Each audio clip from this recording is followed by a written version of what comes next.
According to a new report, 2024 holds a bleak future for India's job seekers. Job creation will be the biggest challenge for Indian policymakers as India's young population continues to grow. I know there are tons and tons of B schools in the country today that are suffering when it comes to placements and are not able to get their students placed in good companies with good packages.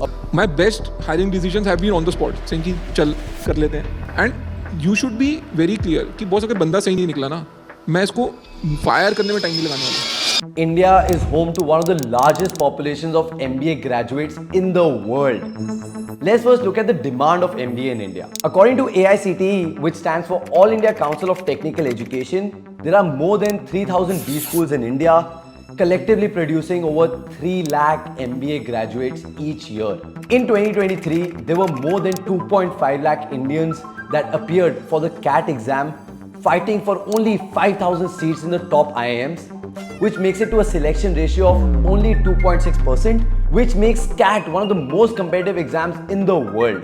Guys, when we look at the stats abroad, there's a very different picture altogether, because each year the number of people who are applying to pursue MBA or any kind of master's program abroad, the number is declining. The body that conducts the very famous GMAT exam, the number of people who've applied to colleges abroad is declining from 14.6% in 2020 to negative 3.4% in the year 2023, which just goes on to prove the fact that people abroad are not willing to apply for an MBA or a master's.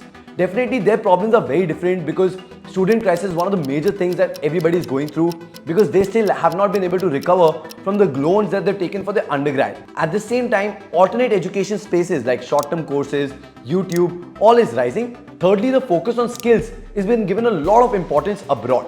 This definitely is not translating into what is happening in India. Like I said, Indians are still going crazy about MBA. But guys, the stark reality is that all that glitters is not gold. According to a report by ASSOCHAM, only 7% of MBA graduates from Indian business schools, excluding the top 20, are employable. This means a vast majority of MBA holders struggle to find relevant jobs up to their qualification. Graduates from lesser known institutions often earn very less salary. Yes guys, this is the reality. If you're doing your MBA from a tier 3 or any shitty college, the average salary that these graduates are getting is 3 lakhs to 4 lakhs per annum. That is it. Definitely if you're doing it from tier 1 colleges like IIMs or even tier 2 colleges, the scenario is very different, because the reputation of those MBA colleges is really very good.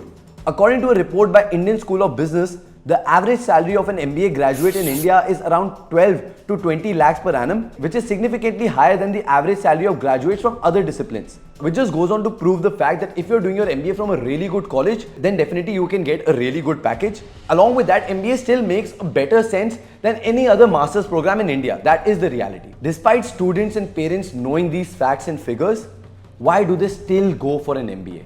Number one is the financial incentive, which means that because if somebody is getting an average package of 3 lakh, 4 lakhs before MBA and they go and do an MBA, even from an average college, they might get a package of 6 lakhs, 7 lakhs per annum, which they feel is a better delta to have rather than continuing with the same job. Secondly, the bad curriculum in the UG level.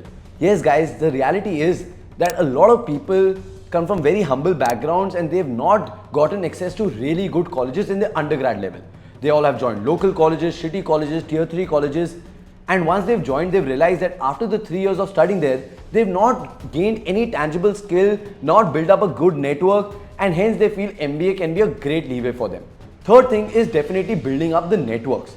As you all know, a lot of the companies that are hiring today in India only hire MBA graduates, only hire from top MBA colleges. At the same time, in order for you to get access to great network, MBA can be an amazing playground, specifically if you're doing it from a good college. These are the reasons, despite people knowing the fact that quality of MBA colleges in India is not really very good, they still continue to do an MBA. I know MBA provides you a diverse set of skills, but here are 3 things that I really want to warn you before you choose to do an MBA in India. Number 1, please do an MBA from a really good college. The top IIMs like IIM Ahmedabad, Bangalore, Calcutta, Lucknow, Kozhikode, Indore, or programs from ISB Mohali, ISB Hyderabad, and even the other MBA colleges like SP Jain, NMIMS, Symbiosis, they are doing well when it comes to their MBA program. But below this, try avoiding. Secondly, please do an MBA after having some kind of work experience. Guys, the sad reality is that a lot of people in India are directly jumping from their undergrad to their MBA and they don't have any kind of work experience. The problem is twofold. Number one, a lot of the companies that are hiring students are looking for people to have work experience. Secondly, even the students who are getting the jobs, they themselves don't have clarity on what they want to do, where they want to build their career, where they can add value, where their strengths lie. They just don't know that because they've not worked in a real working environment. They've not hit the floor before. So they are completely clueless. Guys, to give you my personal example, after my undergrad, I was working with Ernst & Young. When I was working in international taxation, working with clients in the US, I realized auditing, taxation, accounting is not my cup of tea and I really don't enjoy doing it no matter what the money is and no matter how good the tag of EY is. And I could only take that call because I had not done my masters, and MBA could be a different playground for me to change my skill sets from finance to that of marketing or human resources or entrepreneurship and all of that. So my humble request to each one of you who's watching this video is that in case you plan to do an MBA, please do it after you have 1 or 2 years of work experience minimum. Third thing, please focus on entrepreneurship. Rather than even investing your 2 valuable years and very huge amount of money paying it to these MBA colleges, it is better you try your hand at entrepreneurship. Maybe get a co-founder along with you, look at a market problem that you can solve. I don't want you all to look at the next $1 billion idea, or I don't even want you all to build the next Facebook or the Twitter and all that. I mean, I'll be really very happy if somebody does that. But it's okay even if you have small business and you can scale it up, grow it gradually. Rome was not built in the day. Neither are businesses built in a day. But if you've stuck to a problem, if you're trying to solve it each and every day, I'm pretty sure with the virtue of time of 2 years, 3 years of you all applying yourself there, it will become at a way better position. Your scale will be way better. You will gain necessary skills and knowledge that you need in order to dominate that industry. So yes guys, that's about it for this particular video. Thank you so much for watching this video till the very end.